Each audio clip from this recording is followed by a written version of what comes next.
എന്റെ ഒരു nude video വിഷ്ണുവിന്റെ കയ്യിലുണ്ട്. അതാ അവൻ പറയുന്നതനുസരിച്ച് ഞാൻ ഈ ഫാം ഹൗസിൽ നിൽക്കാൻ കാരണം.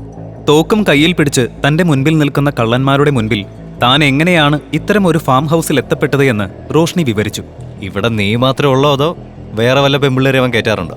വേറെ പെൺകുട്ടികൾ ഇവിടെ വരാറുണ്ട്. MDMAയും ജോയിന്റും ഒക്കെ ഉപയോഗിക്കുന്ന പെൺകുട്ടികളെ പലതും പറഞ്ഞ് വിഷ്ണു സംഘവും ഇവിടെ കൊണ്ടുവരും. എന്നിട്ട് അവർക്ക് മയക്കുമരുന്ന് കലക്കി കൊടുത്ത് അവരുടെ ന്യൂഡ് വീഡിയോസ് ഉണ്ടാക്കും. അത് വെച്ച് അവരെ ബ്ലാക്ക്മെയിൽ ചെയ്യും. അതാ അവരുടെ രീതി.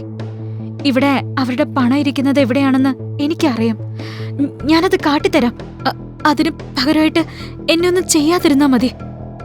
ഇത്രയും പറഞ്ഞ് പണമിരിക്കുന്ന അറ റോഷ്നി അവർക്ക് കാട്ടിക്കൊടുത്തു. പണം കിട്ടിയതും കള്ളന്മാർ ഒന്ന് അയഞ്ഞുവെന്ന് മനസ്സിലാക്കിയ റോഷ്നി പെട്ടെന്നാണ് അടുത്തിരിക്കുന്ന ഫ്ലവർ വേസ് എടുത്ത് കൂട്ടത്തിലെ ഒരു കള്ളന്റെ തലയിലേക്ക് അടിച്ചത്.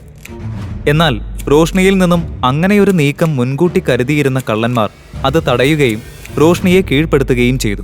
കൊള്ളാലോടി നിന്റെ ബുദ്ധി. ഞങ്ങൾ മണ്ടന്മാരാണെന്ന് കരുതിയോ നീ? അതോ ഈ ബുദ്ധി നിന്റെ വിഷ്ണുവേട്ടൻ പറഞ്ഞു തന്നതാണോ? എന്തു കുതന്ത്രവും ഉപയോഗിക്കാൻ തയ്യാറായി നിന്നിരുന്ന റോഷ്നിക്ക് ഇനി ഇവരിൽ നിന്നും രക്ഷപ്പെടാൻ സാധിക്കില്ല എന്ന് മനസ്സിലായി. എന്നാൽ അപ്പോഴാണ് റോഷ്നിയെ ഞെട്ടിക്കുന്ന ഒരു കാര്യം കൂട്ടത്തിൽ ഒരാൾ പറഞ്ഞത്. ആരെ രക്ഷിക്കാൻ വേണ്ടിയിട്ട് നീ ഇതൊക്കെ കാട്ടിക്കൂട്ടുന്നേ? സ്വന്തം പെങ്ങളെ കൊന്ന വിഷ്ണുവിനെ രക്ഷിക്കാനോ? എന്നാലേ ഒന്നറിഞ്ഞോ, അവന്റെ അടുത്ത ഇര നീയാ. പെങ്ങളുടെ കൊലപാതകത്തെക്കുറിച്ച് വന്ന കള്ളന്മാർ പറഞ്ഞപ്പോഴാണ് വന്നിരിക്കുന്നത് കള്ളന്മാരല്ല പോലീസാണ് എന്ന് റോഷ്നിക്ക് മനസ്സിലായത്. സ്വന്തം പെങ്ങളെ കൊന്ന വിഷ്ണുവിനെ റോഷ്നി സഹായിക്കാൻ ശ്രമിക്കുന്നതിന്റെ കാരണമെന്ത്?